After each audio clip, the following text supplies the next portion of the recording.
Let's look at learning objective A, and I'm going to show you how to use this thing called the difference theorem to determine when you're given a set of ordered pairs of data, what is the degree of that polynomial function.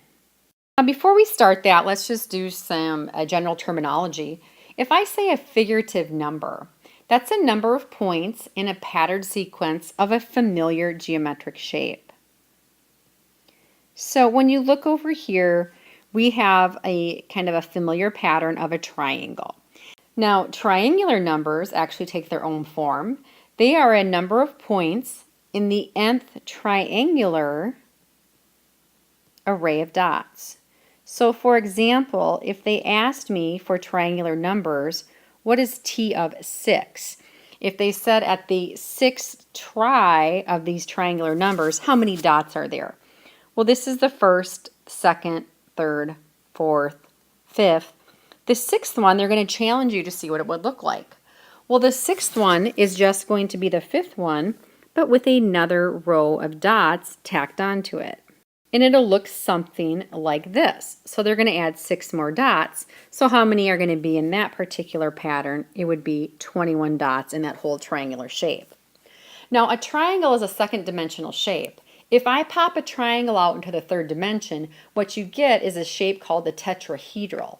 And that's really a triangular pyramid. So it's a pyramid with a triangular base. So tetrahedral numbers are the total number of points in a 3D tetrahedral array. Now what they want to know here is they're going to ask you, what is t of 5? And this one's a little trickier.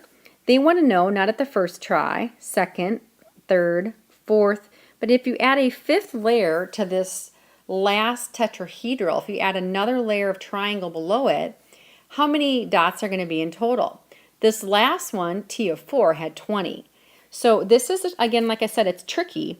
What's going to happen is they're going to add another layer of a triangle down here. And when they do that, I will tell you this bottom layer is going to have 15 more. So in total, what you're going to find is there's going to be 35 dots in the complete tetrahedral there. Now, don't necessarily worry about having to know how to find the next numbers in a particular pattern. What we're trying to do is gather some data. So let's look at some data on the next slide. Now, the data we have here are some XY ordered pairs. Right here, we have various ordered pairs. We have 0, 2, 1, 9, 2, 6, 3, 23, and so forth. And what this is a linear equation that they already know. This pattern of this data down here, it starts at -1. 4 is the first ordered pair, then 0, 4, 1, 6, and so forth. And this actually mimics a quadratic. And let me show you. This is called the differences theorem.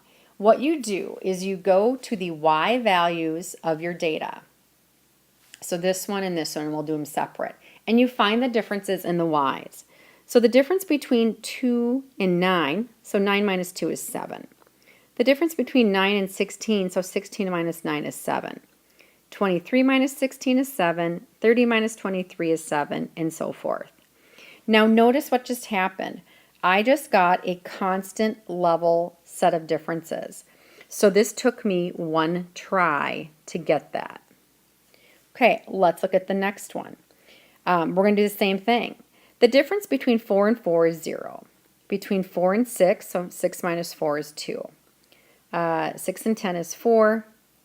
Then we're going to have 6, 8, and 10. Now, are these constant differences? No, but I do see a pattern. So go on to the second level. Now, the next level, when I do this, what's going to happen is I'm going to find the difference between 0 and 2, which is 2. Between 2 and 4 is 2. 4 and 6 is 2. 6 and 8, and 8 and 10. So what I notice is I have a constant level of differences on my second try. So here's the connection. This data right here, if I were to graph it as an XY ordered pairs on graph paper, I actually know is going to be a linear function or a polynomial of degree 1 because the constant differences took me one try. There's the equation. This set of data, if I graphed it and looked at the pattern, it's actually going to end up being a second degree polynomial or a quadratic because when I did the constant differences, it took me 2 tries. Keeping in mind, it has nothing to do with the fact that these numbers are 2. It's because it took me 2 tries. This took me 1 try. This is not a 7th degree polynomial. It's a 1st degree polynomial. Now this right here is just telling me basically what we just did. It says here, if you have a polynomial function of degree n, if and only if, for any set of x that are consecutive terms. This is huge. The x values must be consecutive terms in order to use this theorem. So if you have a set of data such that you have, 1, 2, and then they go 4, 5, you cannot use this theorem because they're not consecutive. They're missing the number 3. And then it says here, the nth differences of the corresponding value will actually end up being your degree. So they've done right over here in the left.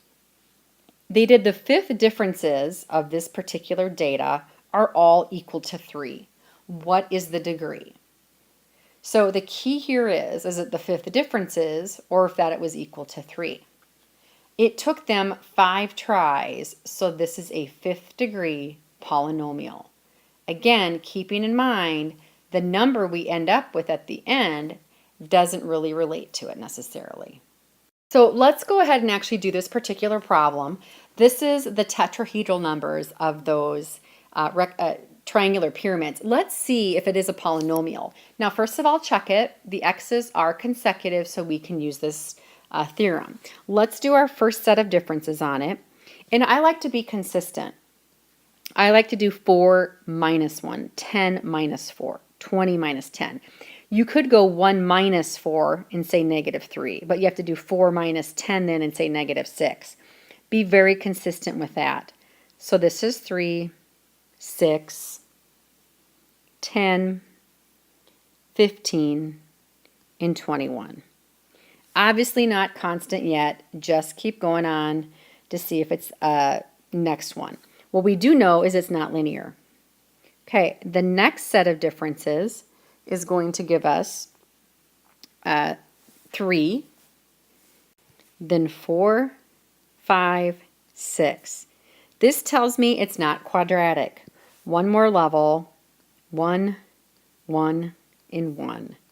This is the winner. This is a 3rd degree polynomial, which means it's going to be a cubic.